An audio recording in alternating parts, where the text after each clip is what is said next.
Otep à tous, bien-aimés frères et sœurs. La Côte d'Ivoire est en train de payer le prix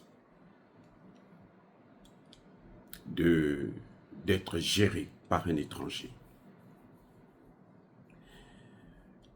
Dans l'histoire de l'humanité, il est très rare, très rare de voir quelqu'un qui n'a pas une attache, un intérêt particulier dans un État, dans un pays, gérer ce pays et protéger les intérêts de ce pays. Vous vous souvenez de ce Japonais qui a été président, je ne sais pas où là, en Amérique latine, un Japonais. Il a pillé le pays. Et quand il s'agissait maintenant de le traîner en justice, le Japon l'a rappelé. J'ai oublié son nom, je vous rappelle. Le Japon l'a rappelé. Il est allé se cacher au Japon et le Japon a refusé de l'extrader. On a vu il n'y a pas longtemps un Chinois qui voulait prendre le pouvoir dans un pays africain. C'était, je crois, je ne sais pas, en Namibie ou quelque chose de ce genre. Regardez le comportement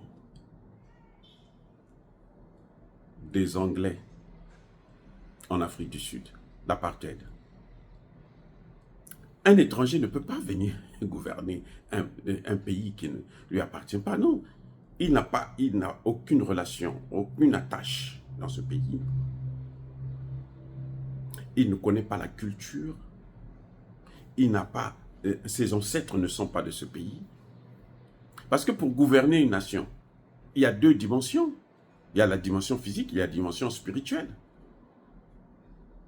Vous pouvez dire ce que vous voulez, qu'ils sont bons, qu'ils sont gentils, qu'ils sont ceci, qu'ils sont cela, mais ils ne peuvent pas avoir une dimension spirituelle juste.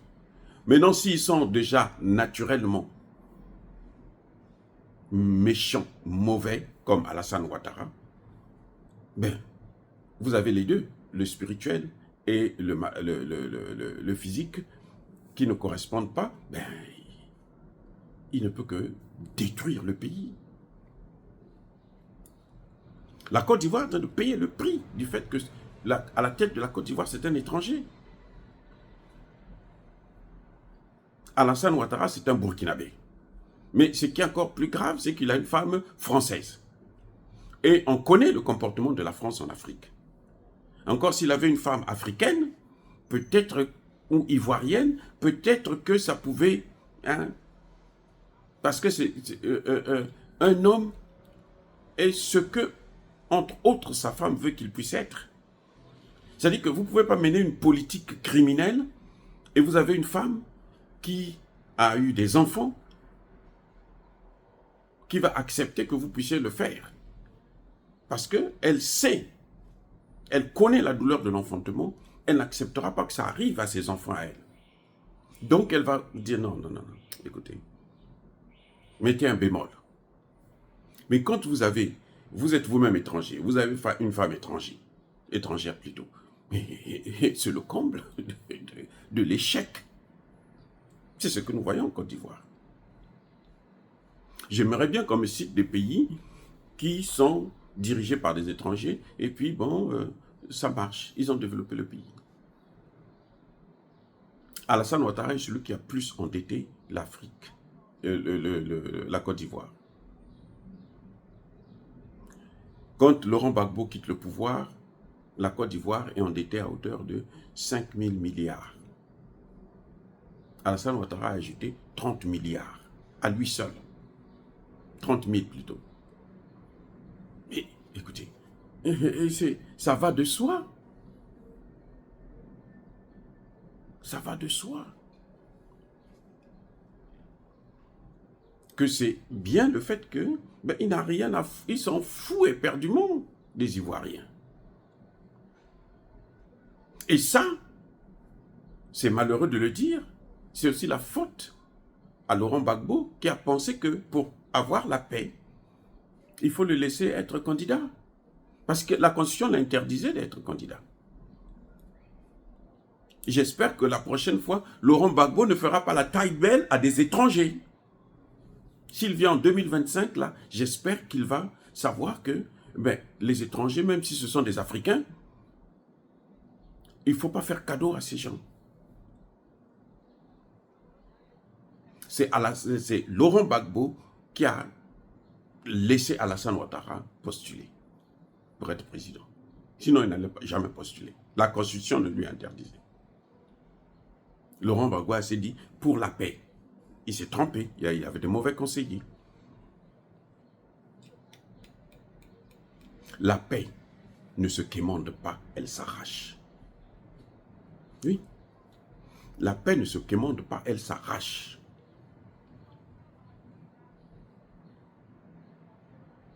Regardez le Congo démocratique. On a reçu les Rwandais, les Tutsis. Maintenant, ils disent, il y a des Tutsis congolais. Donc, au Congo, là, il y a une part. Vous n'avez jamais entendu les Bayaka congolais, les Lari congolais, les Congo congolais, non, vous n'avez jamais entendu parler de ça. Ils sont tous des Congolais, avec leur diversité ethnique, mais ils sont Congolais.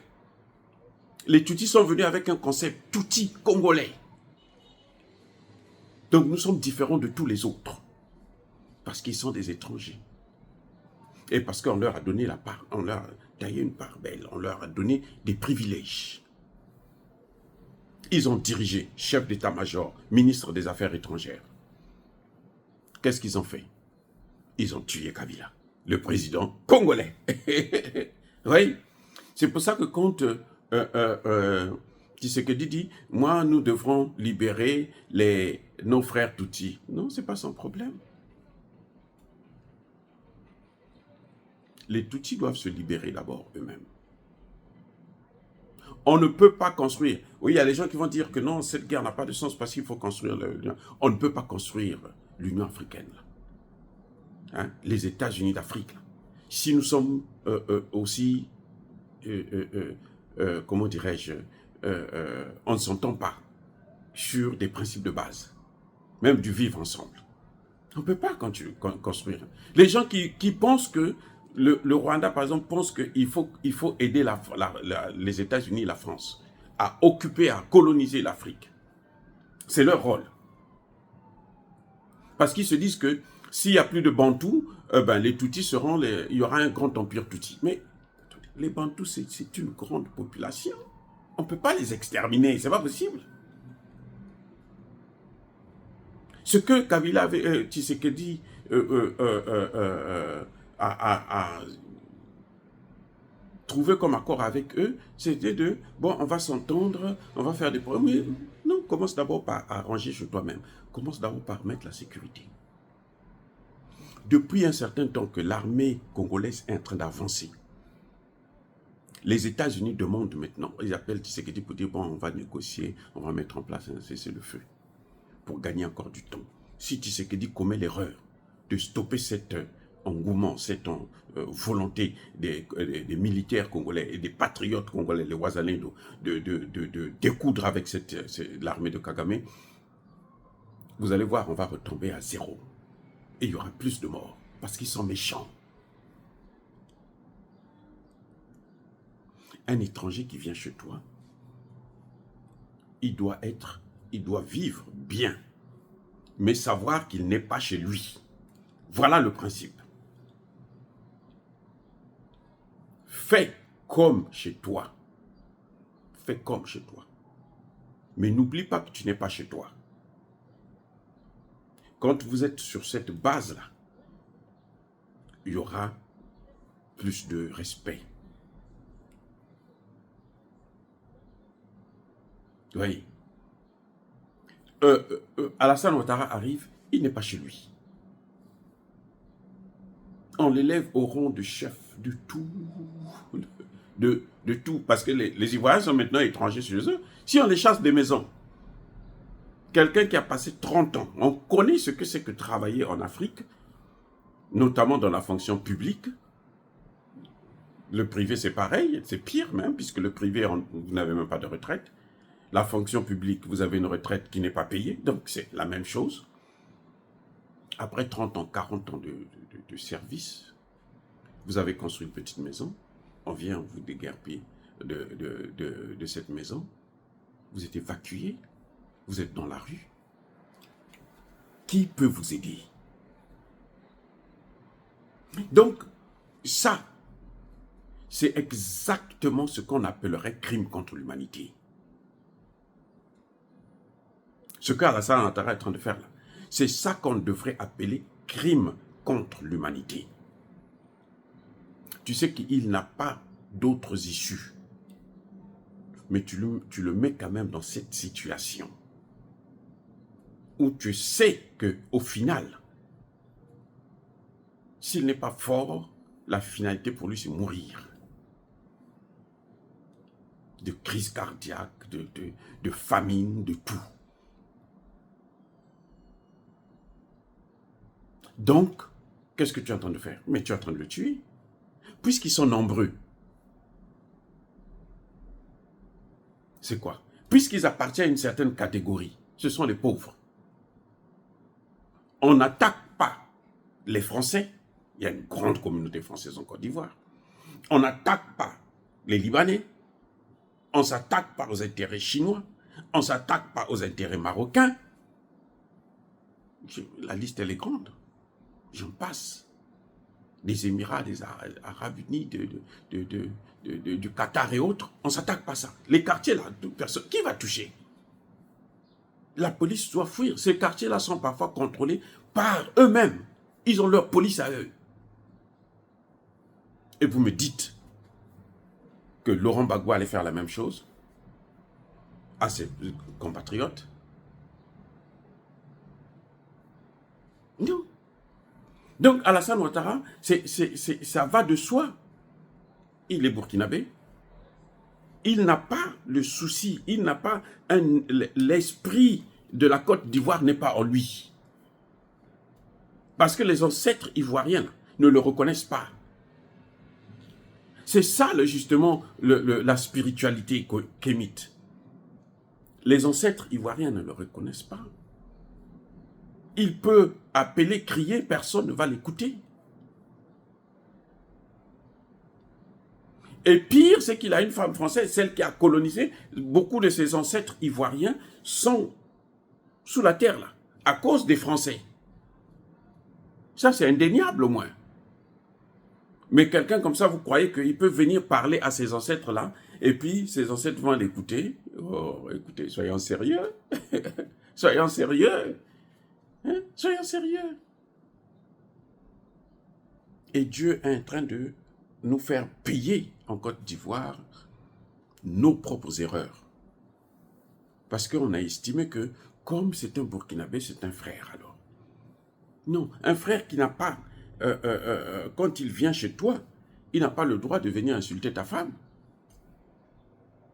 Non. Chez nous, ça ne se fait pas. C'est pas ça la culture. Quand le frère vient chez toi, il a des limites. C'est comme moi, quand je vais chez mes frères, j'ai des limites. Je ne peux pas venir chez mon frère et puis je me dis, bon, comme c'est chez mon frère, je vais faire comme je veux. Non, tu dois avoir des limites. Si nous ne mettons pas ça dans notre tête, là, dans nos têtes, là, on agit par rapport à l'émotion. Non, nous sommes tous africains, donc on peut dire, pourquoi il n'a pas dirigé le Burkina Faso? Vous savez pourquoi il n'a pas dirigé le Burkina Faso? Parce qu'il croyait que le Burkina Faso est trop pauvre. Pour lui, il faut, là où il y a beaucoup d'argent, le pays là où, parce que la Côte d'Ivoire à l'époque, c'était le pays le plus avancé de l'Afrique francophone, à l'ouest. Donc il faut qu'il dirige la Côte d'Ivoire. Aujourd'hui, on est en train de remarquer quoi? Mais le Burkina Faso est aussi riche que la Côte d'Ivoire. Et le Burkina Faso, avec Traoré, là, est en train de montrer que le Burkina Faso, dans moins de 5 ans, aura un PIB supérieur à celui de la Côte d'Ivoire. Sera plus riche que la Côte d'Ivoire. Les Ivoiriens vont quitter la Côte d'Ivoire pour aller chercher du travail au Burkina Faso.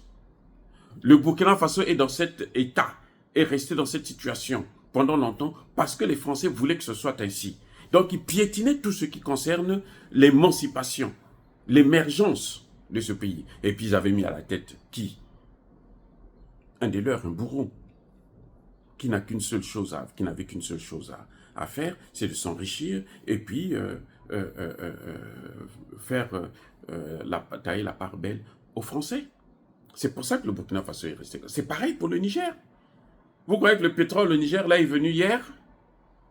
Mais ce pétrole-là, est là depuis la colonisation, l'esclavage.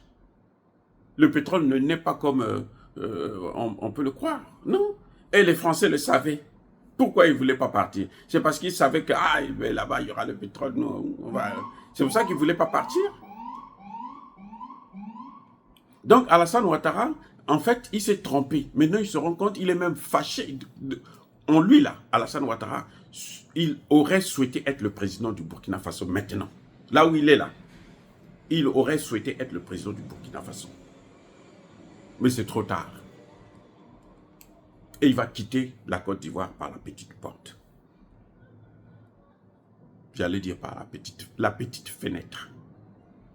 Ou par le tuyau là qui évacue la fumée.